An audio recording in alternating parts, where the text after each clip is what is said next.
Good morning, Denver. How are you? Happy Tuesday. Welcome to the podcast. What's Good Denver is a weekly celebration of culture and discovery and fun stuff to do in Denver for kids, couples, singles, and old-timers. I'm Ryan Estes with Tom, Cool Like That, Donahue, and the Christian McCaffrey of podcasting, Troy Higgins. A tip of the hat to the Kansas City Chiefs and to the San Francisco 49ers.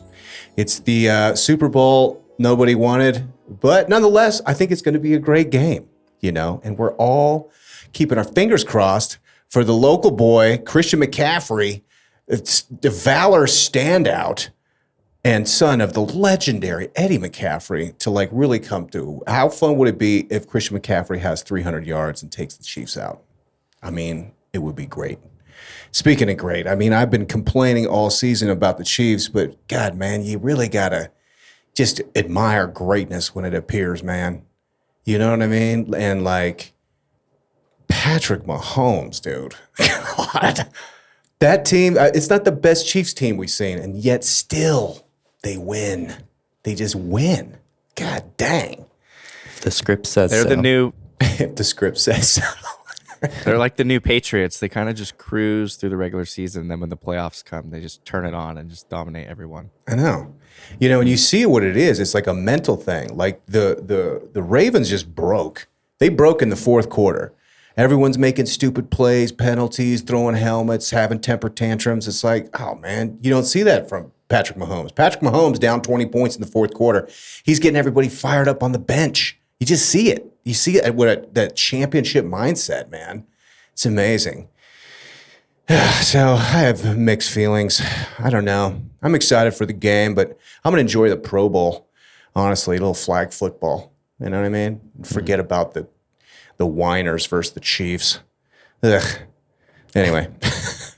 Olivia is not on the road. She's back, and she'll be back with us next week. And we're excited for that. Shout! She's in the other room.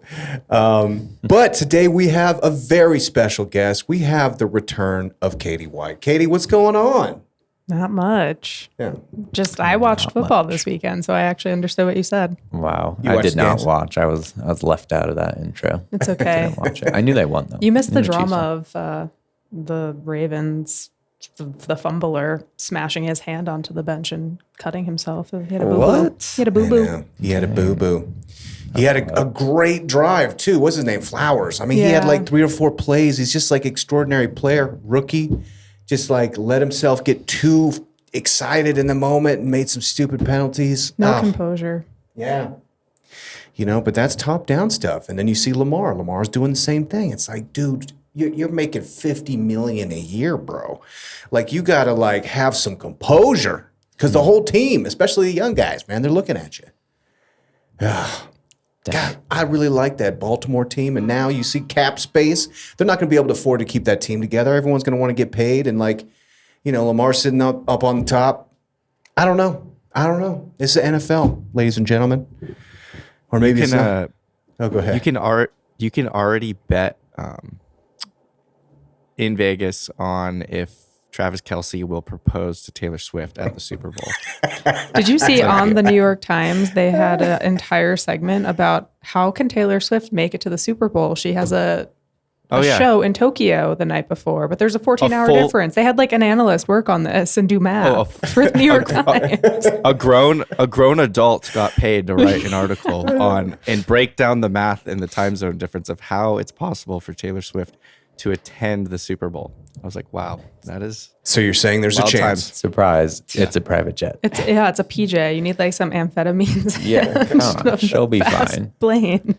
She's a pro by now of just late night performances and early morning jets. I'm sure she'll literally just sleep the entire flight. Yeah. She'll be fine. Be fresh and spry for the Super Bowl. Where's the Super Bowl this year? Vegas. Oh, that's Vegas. right. It's in Vegas. Cool. The NFL won't allow her to not go. She needs to go. She's why like, they're in the finals.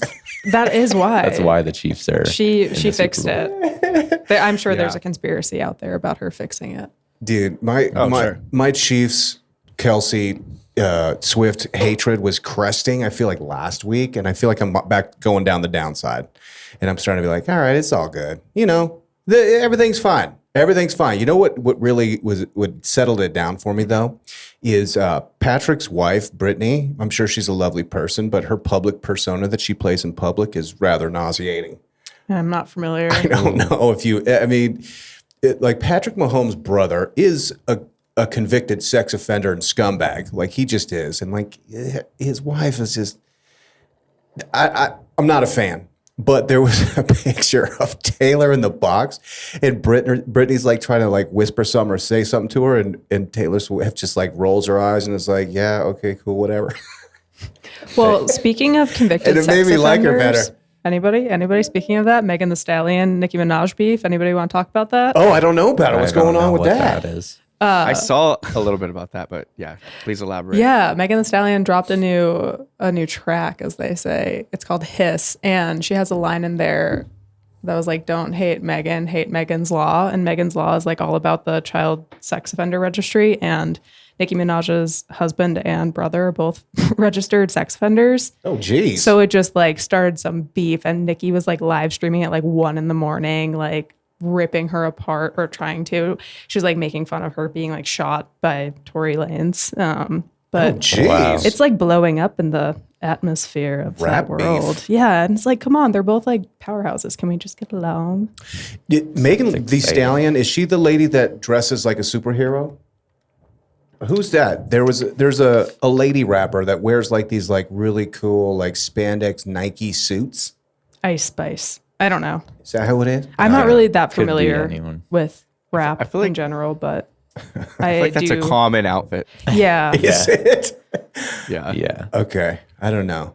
These gals always look really cool with like rainbow hair and stuff.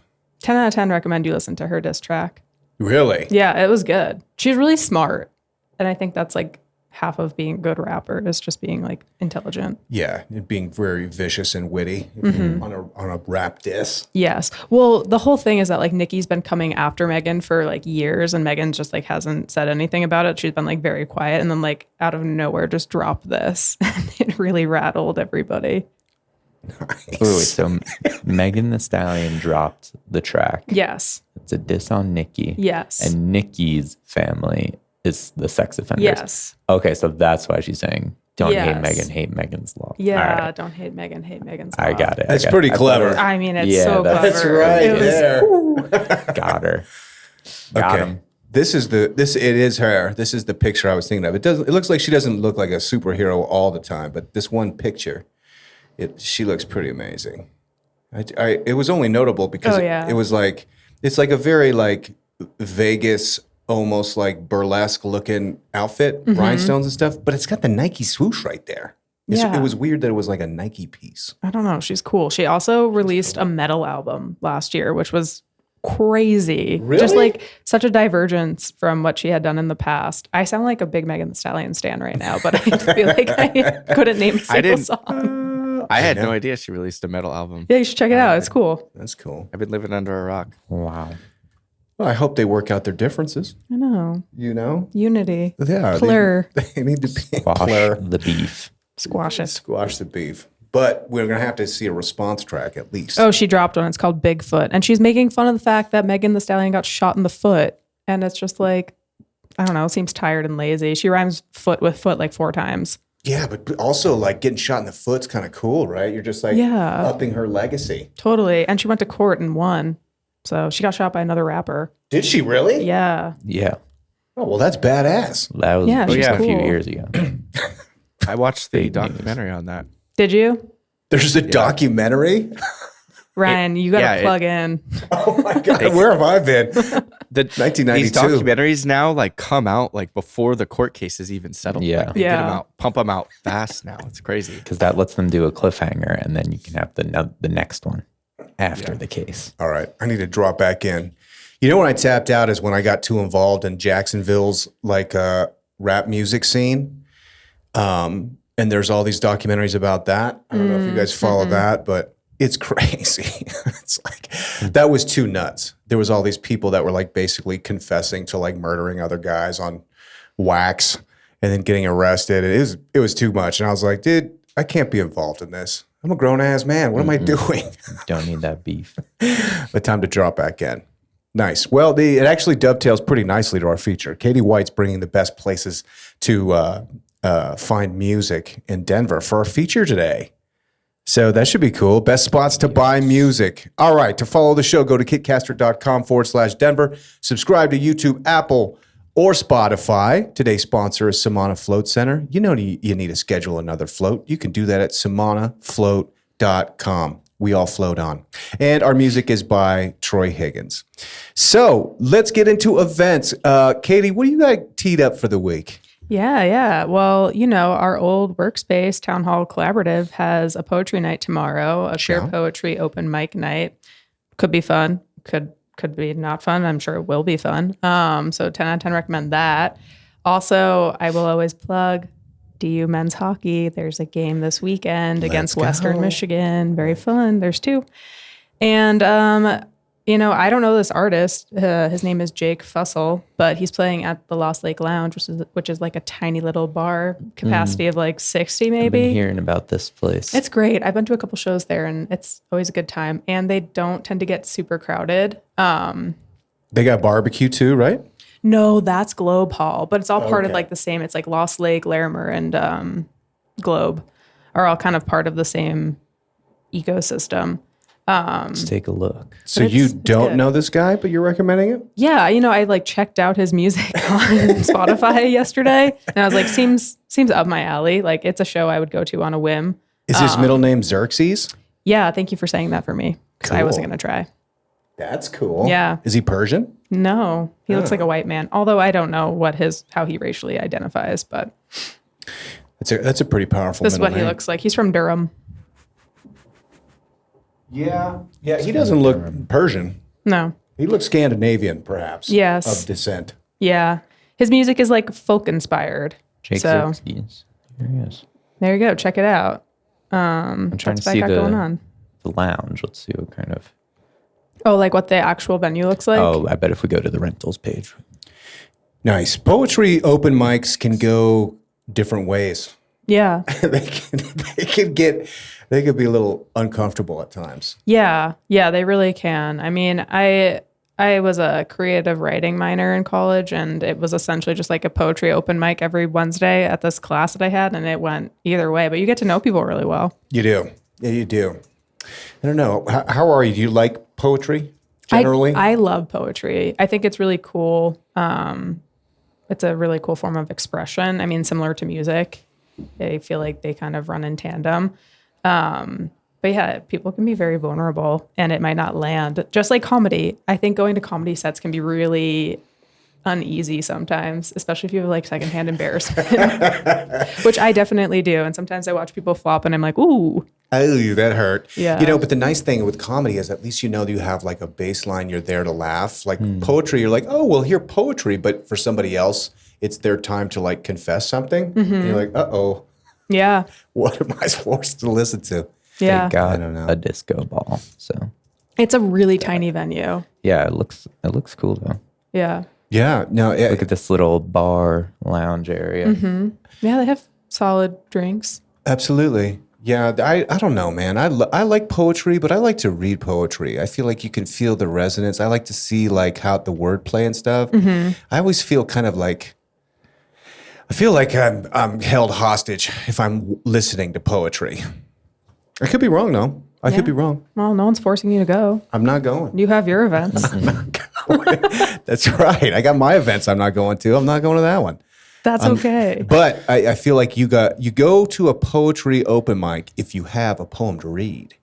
You know what I mean? That's the audience. Is they're like, all right, wrap it up. Everyone's got something. Yeah. Or if you're like single and looking for like a sad boy or something like that, you go and you're like, I could fix you.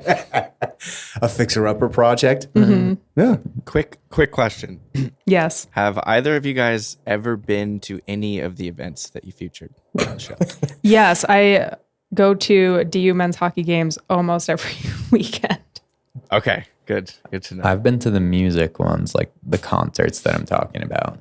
But okay, sick. I'm trying to hold people accountable. Troy's putting the whole thing on blast. I went to the Tim Burton bar and came back with a slam piece on them. There you That's go. right. So That's Perfect. right. I've gone a couple of times. The food recommendations, I might have hit all of them. Yeah. When we did that show. Did you go to Kiki's? Anybody? Kiki's, I've been to Kiki's. On 38th? No. Kiki's, not tacos. The that's sushi Kike's. place. Oh, yeah. no. Oh, yeah, yeah. I've been to the sushi In place. Inglewood. University. Yeah. Yeah. It's so good. It is good. I haven't been there, but I've been to Kiki's. You for live really tacos. close to it. You should go. Really? Yeah. Is it? Do they have all you can eat? No, it's not. It's actually not a sushi place. It's like Japanese home cooking, Oh, like okay. katsudan and stuff I'm like down. that. I'm gonna have to cheat on Tatsu Izakaya because that's my spot. Kiki's chicken. Is that what you guys are talking about? It's Kiki's. What do they have? Katie said it's just like it's like- Japanese home cooking. Yeah, it's like home style cooking, like a katsu curry and like katsudan, and then they have like udon dishes and like noodle dishes. So they have sushi, but I don't go there for the sushi. I'm looking Troy now. It's like I've been to some of these. I've been to quite a few. The larger events though, I've realized through doing this show that like I like small areas. I like clubs and bars, restaurants. Yeah. Like if it gets bigger than that, then it's like it's going to take a lot to get me out. Even for like sporting events. You know what I mean? Like I was talking to Oswald about like going to Broncos games next year and I was like, let's go to Vegas and watch them play the Raiders because that seems like a fun thing as opposed to like I live right down the street from Mile High Stadium and it's like, oh man, all those Broncos fans are there. You know? Yeah, just go watch them play in Germany or something. That's been happening. Exactly. Yeah, I don't know. The big events, it's just it just takes extra effort. So, you know, I'm probably batting 5-10% on some of these.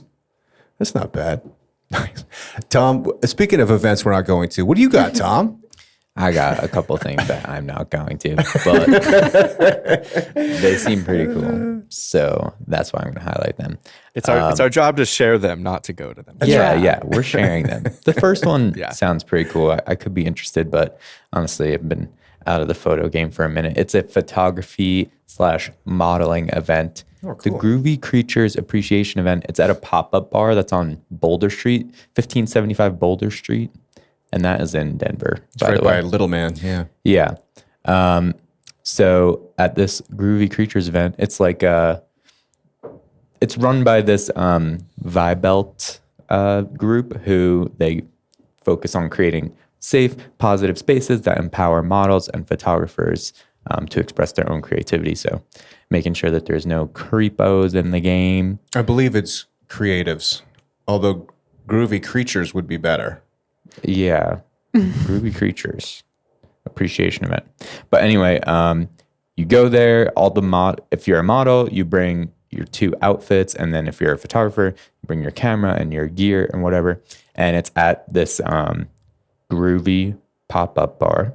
It's a 70s vibe event, so you have to dress like some 70s themed outfits, and then they'll basically do like a round robin, like different areas and stuff where photographers take pictures of all the different models and they switch around, and it's like an hour of shooting. You do like a half hour in one outfit, and then the models will go in the back, they'll change, and then you do another half hour, and then everyone gets all their photos, and then you hang out and network and have fun. So that sounds pretty cool. That sounds really cool. Yeah.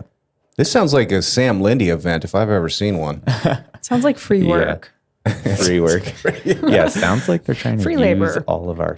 Yeah, if you're attractive, like go there and get some pics. Yeah, seriously. Go get some free Just a free some new shots. headshots. If you need like a 70s vibe for a audition you have coming up, definitely get some free headshots there. So yeah, that sounds cool. I mean, I haven't been taking too many pictures recently, so I probably won't go through that one. But Vibe.io. This looks like a cool little group. yeah, they got It's neat.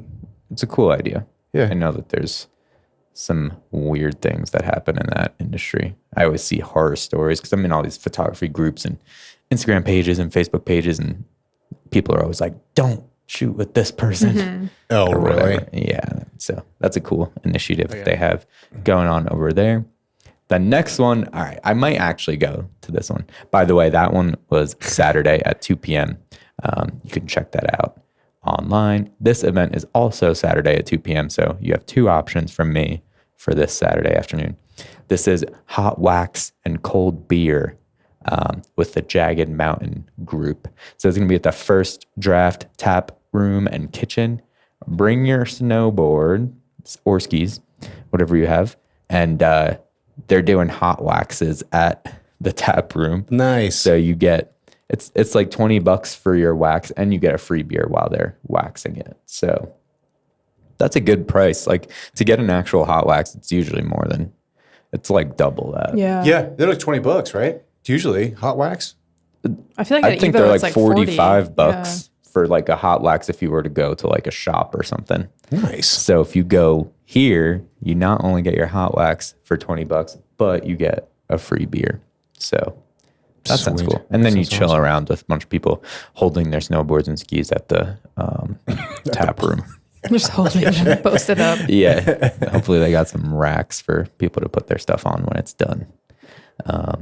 And then finally, bought this one up for Katie and Rue. I don't have a dog, but I'm hoping that you guys go. The Puppy Love Social at Holidaily Brewing Company. There's going to be lots of stuff going on at this event. Sunday, February 4th, from 1 to 4 p.m. DIY Barcootery. Barcootery. Very clever. Is there anything else that you need? Craft gluten-free beer, selfie station, charcuterie for humans, new dog mom friends. Wow. Wow. Rue would bite another dog, so we It can't take her.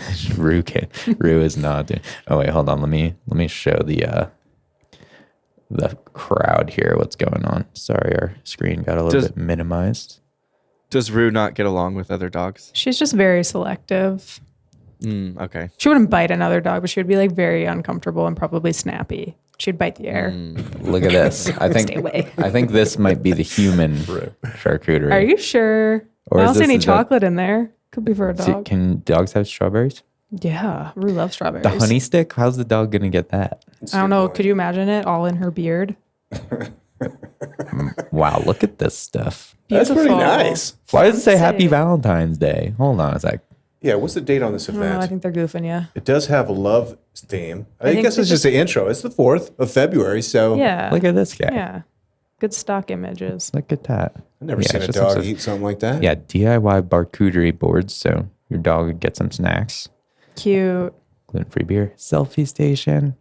You need one of those because you can't just take a selfie anywhere. New dog mom friends. I mean, What about dog dad friends? yeah, what if I had a dog? Yeah. There's a lot of questions here. Also, why is it gluten-free beer? Am I allowed to go to this? Yeah. This is only for dog moms. I don't know. And you don't even have a dog. It's just like Well, that's the creepy Oh wait, part. it is Valentine's. It is Valentine's Day, like next week. no, it's the 4th, isn't it? February 4th. Yeah, in a couple of thought weeks. it was- This event is on the 4th, but Valentine's Day is the 14th. Right. Yeah. Are we looking at two different events? No, it says look right here on the you're invited. You're Sunday, invited. February 4th. But I think maybe they're starting early. Or Yeah. they missed a one and they're Maybe they're They assuming the dog moms don't have a significant a other. dog dad or another dog mom. Yeah. Or whatever. This might be for single dog moms who are looking to just have a tail wagging good time. Oh, it I don't is know- for. I It's don't know for. about all this. It's for gals. There's What a. it seems like. I mean, I don't. This is complicated. Why are we gendering the barcootery? Let's just not. I don't know. Let's leave that in the past. It's for Yeah, anyone exactly. who needs a selfie. Let's just Yeah, it's for anyone who needs a selfie. It's for those people that want to have a dog in their dating profile and they don't have a dog, actually. I think that's what it's for. yeah. Look at these frequently asked questions. Do I have to RSVP? Okay, that's a good one. Are there treats for humans to enjoy? Okay, that makes sense. Are dogs allowed? Wow. No. Whoa. No, actually. Don't bring them. Dude, yeah, I don't know about this event now. Under further scrutiny, also, there's a proliferation of emojis, which makes me know that ChatGPT is in charge of all this like puppy pun situation going on right here. Yeah, ChatGPT does use the emojis like this. It's a dead giveaway. It's a dead giveaway every time. Charcuter Mary is the charcuterie provider. Oh, all right. Well, I'll see you all there. All right. Yeah, no one's going to that. No, Tom, these are great events here, Tom. We got It was a wide variety. I mean, yeah. to me, the photo event and the hot wax and cold beer sounds pretty good. But, we're going to have to split time between those two. Maybe you can hit the hot wax and cold beer at 2, get in early, and the photography doesn't start at the other event until 3. Nice. So it's from 3 to 4. So. Dude, no, these are solid events, Tom. Amazing. Thank you. Yeah. Let's hear yours, Ryan. Yeah, mine are all just very dadish. I see them in aggregate here. I'm like, boy, this is a real dad weekend coming from me. So we've got Digable Planets. That's tonight at the Ogden Theater, which is their 30th anniversary tour. I mean, 1992 is when their Blowout Comb, REACHIN came out. And I remember to this day, Luis Gomez, I'm sitting next to him in computers class. And I'm like, what's that? And it was like a cassette tape. He's like, oh, it's Digable Planets. And he let me listen to it. Hooked. I would say Digable Planets goes down as possibly my number one group that put out 2 records, and that was it. Just like boom, boom. I remember it was in 1994 when their second album, Blowout Comb, came out, and I knew it. And I ditched school. Wait, this is 94. It might have been 95 because I had a car. I had an old Honda Civic that I spray painted black. And I ditched school to go to Best Buy to get the CD on the day of its release. Back then on a Tuesday. Nice. Big moment. I went alone. I was On a that Tuesday. excited. Yeah. Yeah, those were the days. Those are the days. The Tuesdays. That's when the new music came out. That's right. It was the best. It was the best. And I got that record, and that one's like absolutely extraordinary. Both records, awesome. They're still touring. I mean, we were talking about lady rappers earlier, and I got to say, Ladybug Mecca is possibly the best, illest female MC of all time, and early. She was amazing. She still is amazing. So that's going down at the Ogden Theater tonight. I had 2 different groups of friends reach out to be like, dude, I'll buy tickets. You want to go? And I was like, and Odetta wanted to go. And I was like, I don't know. I saw them in the Boulder Theater in like 97. It was one of the best concerts of all time. Butterfly, he has a line about the asteroid belt. He's like kind of a celestial kind of rapper and an insect rapper. But when he said asteroid belt, he lifted up his shirt and his belt buckle was like a 5-pointed star. It's the asteroid belt. I was just like, dude, that was pretty dope. It stuck with me. That's cool. So respect to the Digable Planets. They are playing also Undiscovered Gem. If you are a fan of Digable Planets, Butterfly put out a record like 15 years ago called Cherry Wine, and it's amazing. It's super sick. So check that out. I've also got Explosions in the Sky, which is on Sunday. That's a genre called dad rock, I do believe. You guys familiar with the genre? Mm-hmm. I'm familiar with the genre. I don't know Explosions in the Sky. Oh, well, you're in for a treat. All right. I think they're really the pioneers of the genre, which we're talking about heavy, emotional, guitar-based instrumental music. Got it. Dad rock. Dad rock. Sounds I guess it good to depends me. on like how old your dad is, because like dad rock for me is like Bruce Springsteen. Yeah. Yeah. That's a good point. True. Yeah, but they're amazing. It says the end tour, so I don't know. Maybe this is it. Maybe this is it for the Explosions in the Sky. Come on, The man. final boom. People really milk the end tours these days. They do, and then they come back, and you're like, okay, Odessa- quit pulling my leg. Odessa just announced their big, grand, final, finale, ending, last chance tour. My, Exactly. marketing tactic. 4 shows. Digable Planets And has then been doing that forever. Now they're like, 30th anniversary tour. Hey, we're back. I saw them in 2017, I think. Cool. Yeah, they played at the UMS. Did they really? Yeah. Nice. Yeah, and I was like, that's cool. Cool. Yeah, they're the best. And then finally, of course, we have the Denver Nuggets in town with the Portland Trail Blazers. They did fantastic with their road trip. I think they only lost one, a bad one to the Knicks. It was by like 40 points. Yeah, it was pretty bad. But they beat Golden State the next day, and then they bounced back and they beat the Bucks last night. I don't know if you guys watched the game, But Giannis was getting frustrated. He couldn't deal with the size and strength of the Nuggets, man. When did the playoffs start? Oh, we're only like halfway into the season. Yeah. It's really? May. It's April. May. Oh, we got plenty of time now. April, right? Yeah. April Yeah. or May. Okay. I just need to know when to start doing every single Jokic over. Totally. Triple-double last night again. First couple playoff games, he goes hard. That's when I made the Jokic bag last year. Yeah. Just do like every series, Jokic usually goes hard for like the first 2 games, and then he doesn't do anything for the rest of them unless he needs to. He just gets fouled. Didn't you? He just leans into fouls. Yeah, he skillfully. Flop. Skillfully. It's like a soccer player. This is my favorite. Jokic, though, to the ref. Yeah. Yeah. Every time. Like, you're like 8 feet tall. Stop. And he has to bend over and look non-menacing. Mm-hmm. Yeah. Just like Draymond. No, very different. Very so different, similar. Katie. How dare you? Nice. No, it was, oh, man, the Nuggets last night. Great shot. Yeah, and that's what's on tap for Denver. I'm not going to these events. Very nice. Troy, do you get Nuggets games out there? I realize Nuggets seem to be like very unmarketable, and like the NBA just doesn't want them to win. You got to get league pass. We only get the Nuggets games if they're playing the Lakers, Clippers, premier matchups. Warriors. We don't. Typically, they're not the featured. Broadcast game. But I watch a lot of basketball, and the Nuggets are so fun to watch. They're so good. It is a fun team to watch. Yeah. Go Nuggies. Let's do the feature. Katie, why don't you lead us into the feature, which is best place to buy music in Denver? What do you got? Yeah. I mean, I think a lot of it for me is just finding a good place for recommendations. So my best places to buy music in Denver has changed over the years, but currently the place that I love most is called Invincible Vinyl.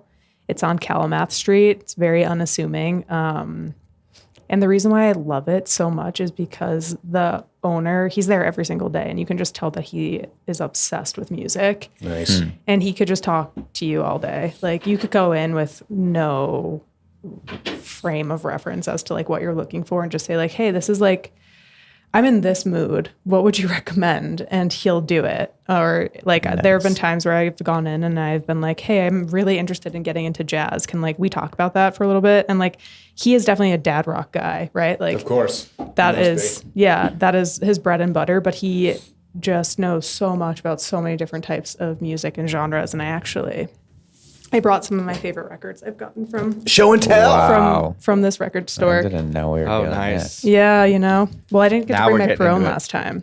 But this is Atlangun. I think that's how you say it. They're a Turkish band. Nice. Very like similar to Krangbin. Can you see it? There Nice. we go. Yes. And this was a few years ago I got that one. And I don't know them.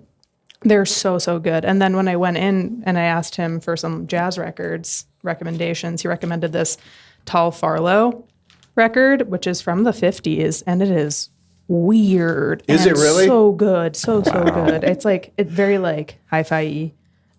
Did he throw you into the deep part of the pool when you're like just trying to nibble onto some jazz? Well, you all know me. Like someone's like, here's the shallow end, and I'm like, no, I want the deep end right away. Like, No, let's skip over Herbie deep. Mann and let's go deep. But yeah, I think like that's really cool. Just being able to like have such a vast selection. Then this is the more recent one that I picked up from him, and it's a Latvian electronic record. Dang. Which has such a cool story because they were making this music in the Soviet Union when you could not be making music like that. And they were like handing out records and like passing, everything was like happening word of mouth. And somehow it existed and lasted. And there were pressings and they did repressings after the Soviet Union fell. But it's just so interesting being able to like hear the music that was being made during that time. And then he has like of the times music, like very like, I don't know. You could find anything there. That sounds awesome. But he's got such a cool selection and so many good recommendations, so fairly priced. And he'll just like, if you're like, oh, I want to hear this, he'll just put it on for everybody to listen to. It's like, you could just bring it to a little station and listen to it on your own, but like he wants everybody to like be listening to the same thing and experiencing it all together. Cool. I need to get some of these Soviet Union samples in my Saying, repertoire. dude. Borrow it. Get the communist riffs. The communist seriously. riffs. Communist Cool. riffs. Get some commie bass Yeah, that lines sounds so coming cool. through. I'm gonna check these out right after we're done Yeah, recording today. I'll send them to you. That's cool, man. Well, I'm just right on in the first 6. They got Tom Waits' Rain Dogs. They got the Meters in here. Rod Stewart. I like this guy's taste. I want to go say what's up to him, 'cause especially if he's going like hard, deep cuts. You know what I mean? Yeah. Like if it was like most people go and get when they're buying vinyl, and actually it should be like brought to attention too. Like buying music is like a novel thing now. Yeah. It used to be like that's how you had music, Yeah. but now it's like, oh, we're buying music. Yeah. Boy, what are we gonna do? Yeah. It has to be kind of off streaming and be something like an event. Mm-hmm. Yeah. And you have to be intentional with it because we are so used to like a demand in our culture where it's like instant gratification and I could just go on Spotify and listen to X, Y, and Z. But like when you're spending money on it, you think about it differently. Yeah. Yeah, for sure. Totally. Yeah. The Stan Getz record. Yeah, he does like jazz. He's got Oh yeah, I got a Stan Getz record from him too. I got a Samba Music 1 or Samba Music 2. Yep. That's a classic. He's got a lot. He's got some Coltrane. He Bill Evans. See, that's the good stuff. in he's my also like opinion. very into punk music. Like Oh, that one. and right there. there's like a punk collective right next to the building and they like are always having shows there too. And he's Cool. like he'll shut down the record store and like, you know, host events with them. Are they like Punk 45s, like the old ones, or I don't know what that means. the little ones with the big Yes. hole? Yeah, Oh. with the Yeah. big hole. Yeah. Yeah. That's cool. And probably the coolest thing that he ever did was I was in there and he was playing a record and I was like, I want to buy this. And he was like, are you a DJ? And I said, no. And he's like, I'm sorry. Like, I would love to give this to you, but I'm only going to sell this to a DJ. And I was like, I respect that. What was it? What kind of stuff was it? I don't really remember anymore. At this point, I don't remember what it was called. It was like something that was really hard to like come by. It wasn't like it's not like streamed. Was it dance music or what was it? No, it was like dancey Was it electronic music. That is the most hilarious thing. You should have gone to your car and gotten like a hat, come back Yeah. in and be like, are you a DJ? Be Headphones. like, clearly, look at my hat. Yeah, like a hat. Yeah. And Was it I a wasn't offended or anything. I was like, I respect that. That's really cool. That's nonsense. Was it a single? No, it was a single whole on record. No, it was a whole record. It wasn't just a single. It had an A and B really? side. Most hilarious Yeah. thing. Well, he was, and I Not was like, selling this to you. interesting. And he was like, I just want this. I want as many people to hear this as possible. So he like wanted somebody who was going to be able to play it for a lot of people. I was like, I have dinner Oh, parties. man. That's the most record store guy thing to say of all time. I got to go in here. It was great. Yeah, that's cool. That's cool. Sounds like my people. Yes. You know what I've been wanting to do? What?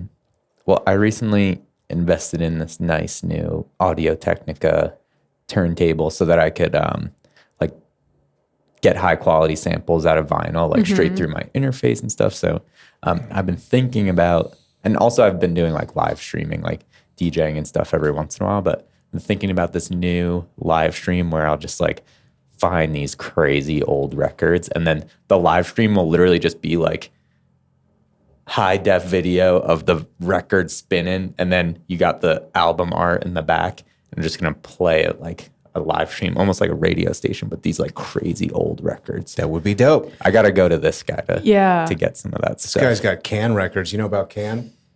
No. Katie, you will love Does he have Can. the inventory listed online? No, it's just the No. Instagram. He's just like doing like He's little featuring posts some stuff. Yeah. He takes a picture of every record he sells, and that's like how he keeps up with his inventory. Okay, good question. When you're shopping for vinyl, is there a record you're looking for every time you go? Ooh, that is a good question. As of the last like 4 years, there's a Growlers record that I look for every time I go because I can't find it anywhere, and it's sold out online. But Growlers. that's it. I Yeah, don't think I know them. they're like a surf rock band. Sick. Yeah. Nice. There's a band called Meat Joy that existed, I think, in Houston for a few years in the late '80s, and they just made this like amazing. I used to listen to this record with a friend of mine, and absolutely loved it. It's totally experimental and dumb, but I look for it everywhere. There was probably a few thousand pressed. That's Meat so cool. Joy. Meat Joy. Meat Joy is a good one. Can's also a good one too. That'd be a great record. Yeah, I got to check it out. And then outside of that, like if you're not in Denver, places that I always go to look for music are the like record labels of artists that I like, and I see like who else they represent. Because I feel like when you have Spotify and you get like recommendations, it's kind of like a vacuum and they get stale after a while. So some in particular that I like are Dead Oceans, Saddle Creek, and Fat Possum. 10 out of 10 recommend. Nice. Checking all those labels out. Nice.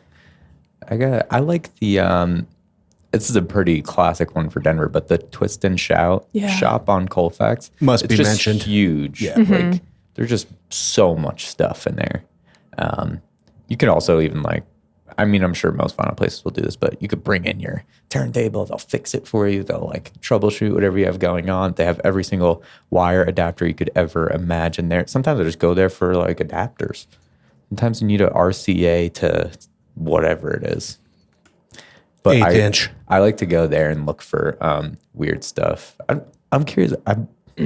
I think I want to do that radio show. You should do it. Hopefully you guys tune in. I would definitely tune in. You absolutely should. My friend had an illegal radio station in Denver for like 2 years. He bought like all the equipment to like broadcast on the FM? Like an radio. AM Yes, or on FM 90.5. He moved. That's super cool. But he would do that. He got records. He would play them in his apartment, and just like it was at like 8 p.m. every like Tuesday or something like that for an hour. Awesome. It was Okay, great. I'm gonna start it up because I can do a nice, cool video with like a nice background, and we'll have nights where you guys come over with like a bunch of cool records or whatever, and we'll just stream. I'll stream it like maybe like 2 hours a week or something.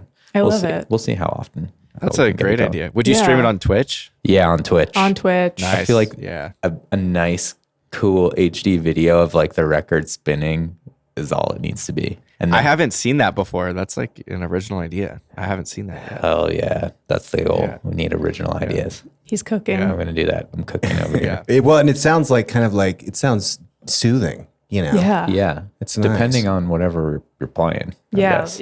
you played this Latvian record, not very soothing, but cool. But cool. Hell yeah.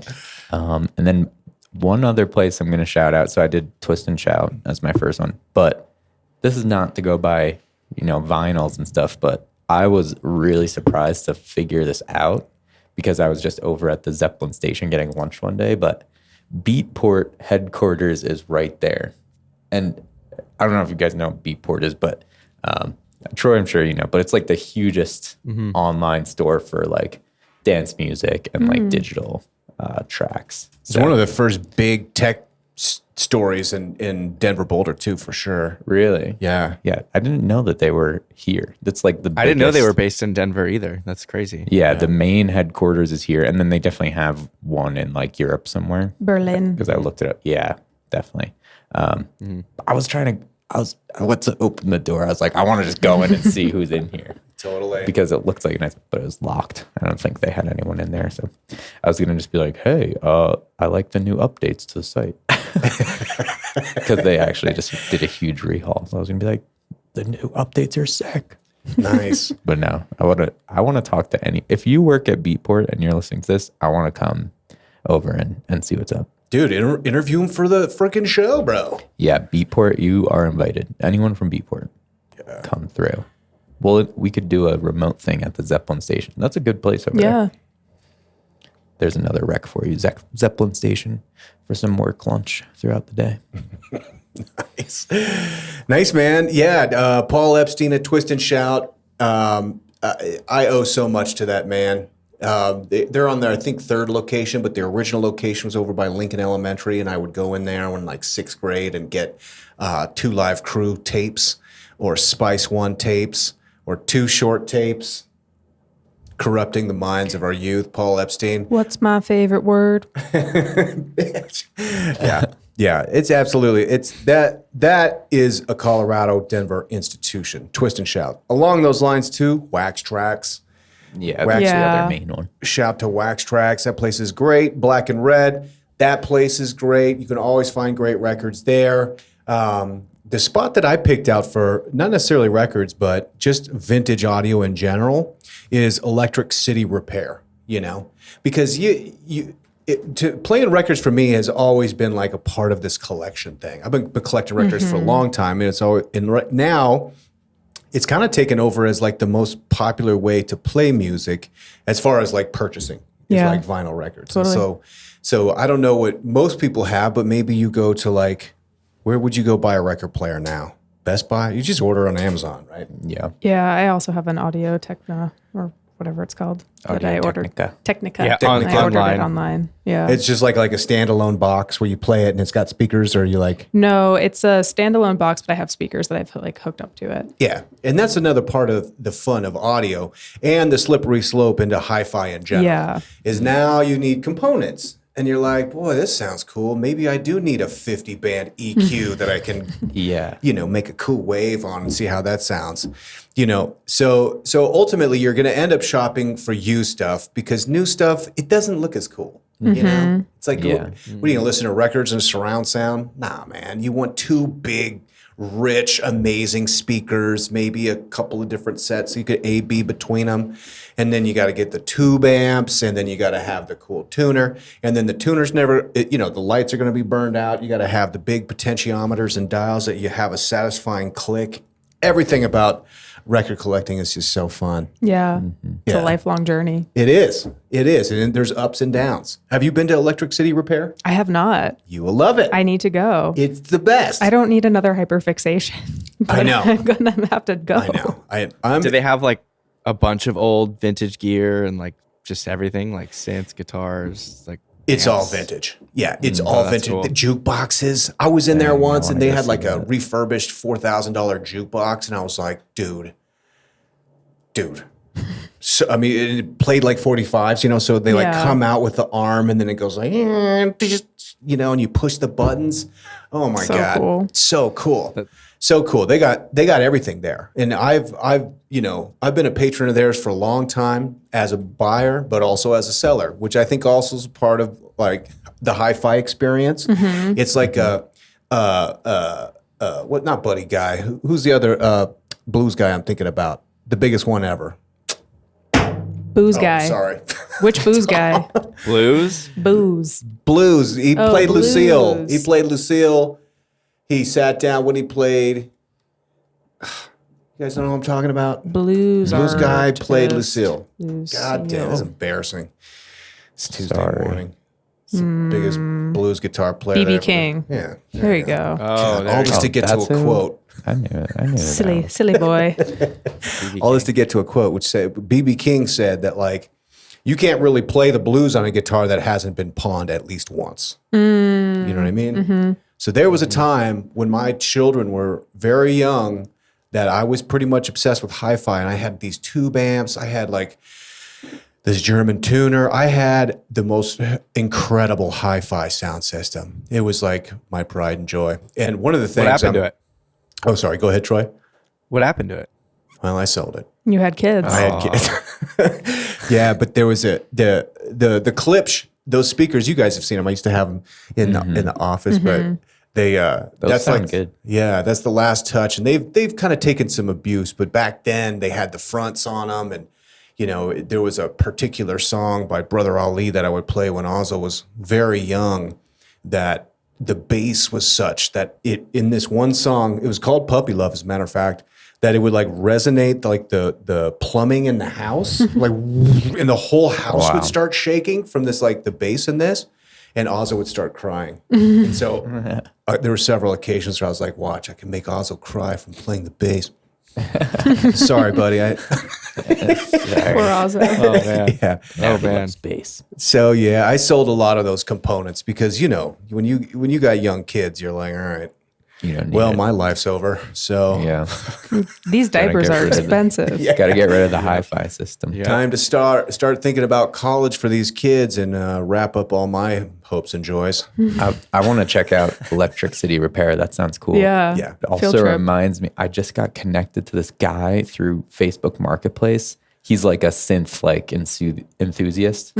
And his listing on Facebook Marketplace was literally like, I thought I was buying one old vintage synthesizer for like, he said it was like 9 or like 19 grand or something like that. He's like, it was at this auction. This is his listing on Facebook Marketplace. He's like, I thought I was buying one old expensive vintage synth. I actually bought a shipping container full of hundreds of synths. No. So now That's epic. He's trying to sell epic. them. He's like, tell me what you're looking for, what you want. So I sent him over my whole thing. I'm like, this is what I'm looking for. Like, I'm used to digital synthesizers. I want to like break in. And he's like, I will like dig through, and he's an expert. So he's like, I'll pick out some stuff for you. Then you come over. The pictures on his listing, his entire house is full of synths. Is this recent?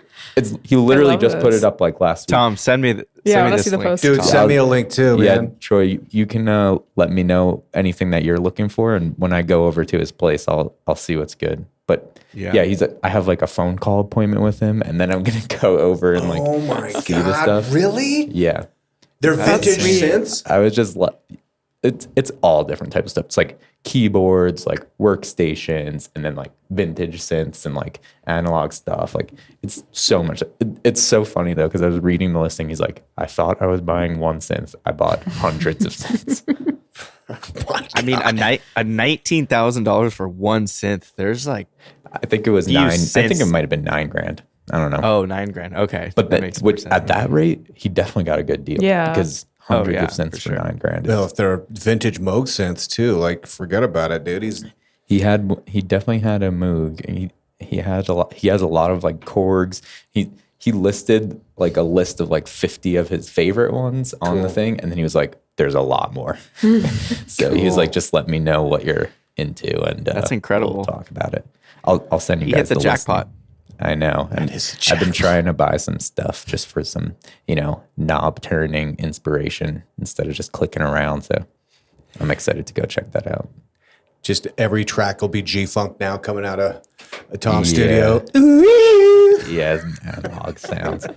I might have to hold off on publishing this episode. People might be swooping in to get his. I know. You can't let that get out. No, he had like an automation set up, because I messaged him, and then like within like a minute he responded being like, I have like an insane amount of outreach right now, or like inbound coming in about his synth collection. So he was like, we'll have to like do a phone call first and like figure out what you want, and then I'll set it up for you to come see the things that might be interesting to you, and then you'll come over. So I'm hyped. Dude, what a day. Yeah. Oh my God, that sounds amazing. And he said he's like an expert in the field. He's like, I've been working with these things for years and years. Just if he's got like 10 of them plugged in, like what it smells like, you know what I mean? Yeah.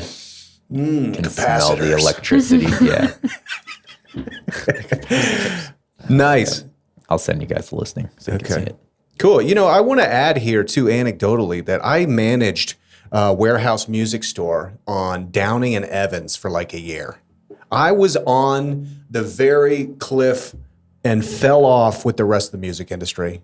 There used to be music retailers. I don't know if you guys know this. Yeah. Now we have like these cool vintage stores, but there used to be like cool places, Sam Goody and Warehouse Music and Sound Warehouse, and there was like these retailers that existed. Yeah. I still remember the first CD I ever bought in a store. Was it the long? They have the long box. They did have the long box. Yeah. Not the one that I got, but I know what you're talking about. Yeah. Mine was Mac Miller Blue Slide Park. Mine was 3LW, their first album. My first CD was Yeah. Wham! Making It Big. Troy, what was yours? Troy. I think mine must have been like a Kiss CD from Hell yeah. Tower Records. I don't know if they Yeah, had that Tower. in Denver. And then like Barnes and Noble was a thing too, for a while. Yeah. It was the funnest job. I used to love it, man. It was cool. It was so fun. I remember it was sad because we liquidated all of them because they went bankrupt, and so we liquidated the one on Downing and Evans. We liquidated the one on Pearl Street Mall in Boulder, the one in Fort Collins, the one on Wadsworth Street, and it's just I got some amazing music. Because the liquidation company comes in and it's like 90% or 10% off, 20% off, 30% off until it's 90% off until they're just selling the fixtures and stuff. Yeah. Like they sell everything. And so, once those guys came in and they were like East Coast jerks that all they do is liquidate. They're like the Doom Squad. But, I remember at the Boulder Mall, the Pearl Street Mall store, they had we found 3 tanks of helium back there. So we started launching stuff. And I remember our greatest feat, it was probably 50 balloons or more, but there was a cardboard cutout from Rush Hour 2 of Jackie Chan. And we launched him off the roof. Dude. Nice. I wonder who got that in their backyard. Totally. I don't know. I'd be like, Zach, is that Jackie Chan? It was one of the most amazing things ever. The one anecdote too I'll share. There was many good times working at Warehouse Music, but one thing we used to do was the Cinnamon Girl Marathon. So you know that song Cinnamon Girl by Neil Young? Mm-hmm. I just play it all day, back to back. It's one of the few songs that you can get away with doing that. And it's every time you hear it, you're like, yes. But it would be fun because, customers would be in there looking at DVDs or something, shoplifting in the back. And they're like, is this song just playing on repeat? And it's like, no, dude, it's Tuesday, man. It's Cinnamon Girl Tuesday. Cinnamon Girl Tuesday. Bring it back. We gotta get Troy's thing, but real quick, since you said your first CD was Kiss, this is a connection here. But my brother's ex-wife's dad is an OG big guitar player. Cool. And he was touring the country and everything, and was friends with all the guys in Kiss. And back in the day, they gave him the offer for lead guitar in Kiss. Damn. But it was before they even started at all. So this was the 60s. Yeah. Late 60s. He wasn't down for the makeup. Oh, big mistake there. So he said no. He just wasn't down for he thought it was all weird. Oh.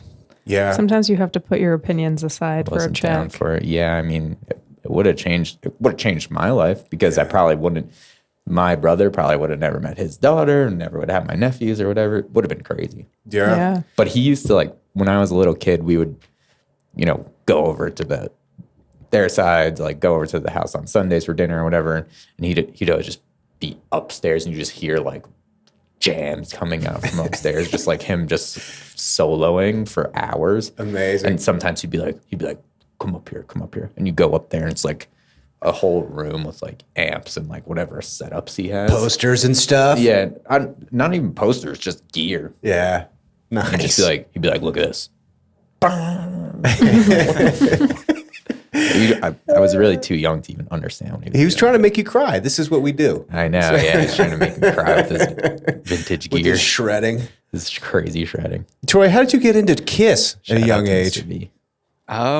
My dad is a huge heavy metal / rock fanatic. So Nice. that was all I was exposed to as a toddler to high school, pretty much. I just have it ingrained in my brain. And Kiss was at that age was a little less heavy. It was kind of softer rock. And it just, I loved the makeup. I thought it was so cool, with the Gene Simmons with his spitting fire and all. I was as a kid, I was just this is sick. Yeah, that's perfect metal for kids because the songs are all poppy and fun.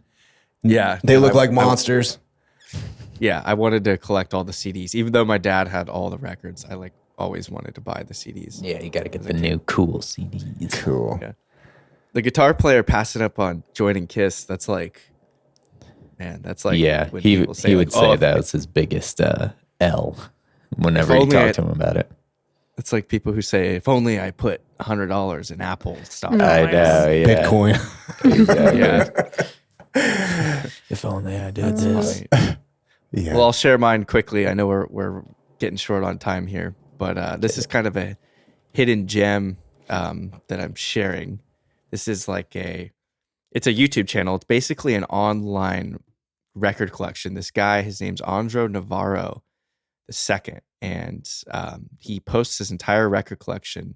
We'll link the YouTube channel, but whenever I'm looking for inspiration or some vintage music that's just amazing, this guy posts his whole record collection on YouTube. He posts daily, sometimes twice a day. The description of the channel is, this is an oral museum curating music from the golden age of mankind, the 70s. And he has it sorted by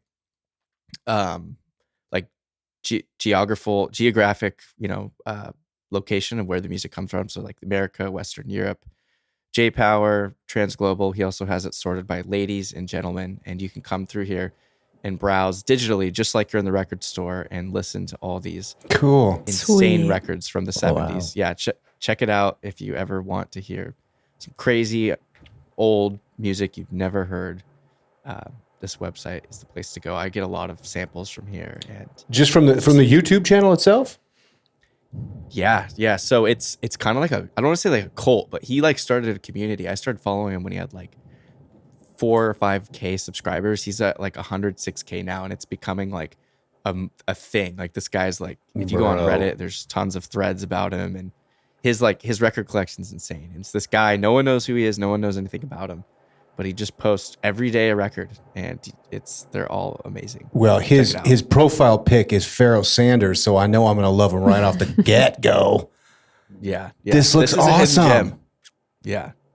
So I don't share this with many people, but now it's putting it out there. It's out there. Dude, 954 videos from the America section. What? So these are all different records? Mm-hmm. Yeah. And they're all from the 60s, 70s. It's really awesome. But yeah, throw it on in the morning, and it's start your day with some inspiration. It's great. Nice, man. Love it. Dang. Dude, this is so cool. Yeah. Check that out. Holy cow. It's a YouTube record store. That's amazing. It literally is. Yeah. That's amazing, dude. Okay. I'm just getting into Reddit now. I have a new Reddit thread that I can subscribe to. Yeah. Ooh, his account went away. His account went away because for some copyright issue for like a while, and everyone on Reddit was like freaking out. Like, where did he go? Like, he's gone. And then he came back after like a couple months, and like the channel was live again. And everyone was like, yes. That's all I'm worried about for the radio show. Like, I think you can do it, but you can't have recordings enabled. Mm-hmm. Like on YouTube, it's a different thing because anyone could watch those videos at any time. But on Twitch, you can play it, but you can't have like the VODs on, like where people can replay it. I think that's the only rules, right? Yeah, that would make sense. Okay. Yeah, there's some loopholes there for sure. Starting it up this week. Anyone want to bring some records? We're playing the Latvian. That's going to be the first one. I have a Belgian record that I'm obsessed with too that you can listen to. It's just all the same song with different remixes of it. Hell yeah. Communist dance music. It just sounds like German music. Turns out. All right, let's talk about some highlights from last week. We'll rip through. We got 5 minutes. We can do this. We paid for the upgraded hosting package. I know we might be maxing it out though today. Yeah. Again, we'll see. Who cares? Nice. Tom, you want to kick it off, buddy? Yes. I have. What did I do? Hold on a second. I gotta pull up my. Yes. Okay. So my highlights. I hit Winter Park on Saturday. We saw Grizz on the lift line. Shout out to Grizz. It looks like he's enjoying his nice little break, but we love Grizz. Yeah. He looked like he was shredding. So nice. And then I'm going to say this last night, I got this through Josh because Josh was doing a promo video. Josh is a good friend of ours. Nice, man. Who used to work in the same office as us. He was doing a promo video for this, and he had us come through. But I think we're gonna do it again. But it's a class for learning Spanish. It's called Social Languages.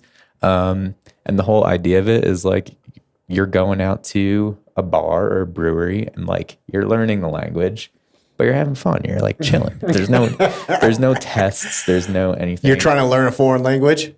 It's Spanish. Yeah. It's a Spanish class. Nice. So this guy's just getting his thing started up. He's been a Spanish teacher for a while, but him and this other group of people came up with this new like teaching concept of how you can like break down these barriers of learning a language and do it in a cool new environment that is fun. And it was really good. Like, that's cool. It's like physical, like you're moving around and you're doing certain things, and it'll be like if you like tacos, go over here. If you like pizza, go over here. But the whole thing is like 100% Spanish. So you're fully immersed into whatever is going on, whatever language is being learned. And it's cool because sometimes you're going to learn Spanish and half the time you're speaking English. So they force you to do it. And there's all different types of levels of language learners in there. And cool. It's cool. So I think their next class is in 2 weeks. Next week on the show, I will feature it and we'll have the link up and everything. Sweet. But that's what I did. Katie, what do you got? Yeah, like I said, I'm on my Reddit journey and I was down a rabbit hole trying to find a new everyday fragrance to wear because that's what I wanted to do last week. And a package finally arrived and I have 3 little samples, so I'm testing them out this week. I also somehow bought a new mattress last week. I went into Cherry Creek Mall on a Saturday, which is something I would never do. And you just pulled the trigger? No, Nice. I had to get a chain fixed because Rue broke my necklace. So I brought it into the jeweler over there and there was a Casper store and Carly and I were just like, let's go. We're like dipping our toe in the water. Let's just try out these mattresses. They're trying to clear inventory. We got like $800 off of a mattress. So have to do it. Trigger. We pulled the trigger, but now I have to get a bed frame and everything else because we got a bigger bed. So, cool. That's a good day. Yeah, I'm excited. New mattress day. Yeah, I haven't had a new mattress in years. So here we go. Troy, what do you got? I got a new dresser last week, so I know how that feels to purchase a nice new item for your bedroom. Yes. It's amazing. Last week, I had a busy week. I went snowboarding for the first time at Big Bear Mountain with my brother and his friends. It was definitely a lot chasing them around on the mountain all day. Definitely ate it for like the first hour, but I would say by the end of the day, I pretty much had the hang of it. Was hitting the runs pretty confidently. Yeah, it was a lot of fun. Definitely excited to go again. My body's feeling it right now for sure. Yeah, I'll bet, man. The day one is hard. Yeah. How'd you get toe edge? Did you get heel edge? How are you doing? Toe edged, yeah. Well, I started off in the kiddie section for like an hour just to figure out like the mechanics. That's the most dangerous area because you're going so slow and the ice is like hard at the bottom of the mountain. And I fell so hard in there. But when I hit the actual runs, it was so much easier, like faster going. It's way easier. Yeah, definitely. Yeah, so I'm looking forward to next time. It'll be better because I think I will avoid like the injury in the beginning and I'll be able to just like feel better next time. Yeah, super fun. And then also signed a lease for a spot in LA. Finally, it's been a months long process. Yes. Way to go, Troy. It's been a journey since like the beginning of this podcast almost. Yeah. I feel like Troy's pretty much. Yeah. We were patient. I mean, it paid off. We got a good spot. And move-in date's on the 12th. Nice. We have the rest of March here, so we'll probably slowly move, or rest of February here, so we'll probably move in slowly. And we'll be completely in by March 1st. So I'll officially be in LA by then. New studio set up. Nice. What neighborhood? Let's go. Silver Lake. Hell yeah. It's like a suburban neighborhood in kind of the heart of LA. It's out of kind of the craziness. It's a nice little neighborhood tucked away. So yeah, I'm excited. It'll be cool. Send me that Psychic Wines. r/home studios link when you get it set up. Want to see the pics? Yeah. No doubt. Yeah. It'll be a whole reboot of the studio. So looking forward to that. Nice. Yeah. So yeah, busy week last week. What about you, Ryan? Congrats, Troy. It was good. I was losing sleep. I'm like, what's Troy going to do? He's going to get swindled by some opportunist. Yeah. A real estate guy, but you made it happen. It's so good. Yeah. Nice. We were feeling the pressure for sure because we've told so many people, and every week we're getting so many questions. So Are you going to do it? finally. Nice. Cool, man. Cool. I will close out talking about the cleanest windshield in Denver, which I have, because my windshield is being cleaned at least once, sometimes twice a day by our friendly Venezuelan friends. I saw a video from the mayor, and last year they had prepared for public services in Denver for 400 people from, I believe, Venezuela specifically, or I think it was actually just all immigrant families in general, 400. And they've got 5,000 now pulling. So the video was really geared towards city employees to talk about like, hey, this is what's happening with our budget. There's similar things happening in many cities and states right now, particularly with Venezuelan folks coming through. And, the money that's allotted now, that's the social services for these 5,000 people, largely this is like women and young children, we all see them all over the place now. But the message from the mayor was really talking about like, hey, the promotions are happening. If you're scheduled for a raise, it's happening. We're not going to furlough people because there's a lot of fear that like they're going to divert, the budget away from staff and being able to take care of kind of the migrant crisis that's happening right now, which was good. So 5,000 people on social services, but it is also like projected that there's actually 40,000 people from Venezuela in Denver that have come this last year. And we've been talking about it the whole time. In the beginning, when you really started to see folks on the streets, it was freaking me out. Just because you're not accustomed to seeing like children in the streets. But I think something changed, and which is just like, you see the hope in their eyes, man. These guys out there, they grab some squeegees and they're looking to make a couple bucks, cleaning windshields, and they're excited about it. So, like I said, I get it cleaned once or twice a day, which is amazing. So I guess the reason why I keep bringing it up is because for whatever reason, like everything in this day and age, like it gets politicized. Like what should we be doing? What shouldn't we be doing? This person is responsible for that. And that's all a conversation that is happening. But all the politics aside, there are 40,000 folks here that came. And I, for one, I'm happy that they're here. I think that whatever happens moving forward, that's up to whoever else to decide. But these folks that are here now, a couple of bucks, I don't ever have cash, but I went and got some cash. So I was like, yeah, all right, when these guys come through, I'm gonna hook them up and get a nice clean windshield. Why not? You know what I mean? So this is probably just an ask for the beautiful citizens of Denver. Let's take care. Let's be good hosts to these Venezuelan folks while they get on their feet, figure out what's up and where they're going to stay and what they're going to do for work. I, for one, am inspired by the sparkle in their eye and the smiles on their faces as they're totally stoked to be in Denver, Colorado. And they're also learning the secret. That's like, they told us it would be cold, but it's 60 degrees. It's like, yeah, it does that. It does that every now and again. So don't worry, it's not 0 degrees forever. So yeah, I want someone to compete with me for the cleanest windshield in Denver. Mutual aid competition. Let's go. I am not anywhere close. I got to find out where you're going because my windshield is not clean. Best spot. There's like a whole windshield wiping squad. Actually, if you go right up here underneath the overpass on I-70, but really the spot is Zunai and Spear. That junction right there, yeah. There was a big encampment there, and they moved them. That's the one you were talking about? Yeah, but there's still like a good solid 7 dudes that are hanging out, having a great time cleaning windshields. Cool. So that's the spot. Nice. Thanks, everybody. Thanks for hanging with us. It's a little bit longer show, but we had a lot to get to talking about music. Yes. It's great. Thanks, Katie, for coming in. You bet. We're so excited for Olivia being back next week. It's going to be amazing. Shout out to Troy's new place. Shout out to Tom Donahue. Thanks, guys. It was a great show. You can follow this show, kitcaster.com/Denver. If you have guest recommendations or show recommendations, we're happy to hear it there. Subscribe on YouTube, on Spotify, on Apple Podcasts, and thanks to Samana for sponsoring the show as well. Bye, everybody. Bye.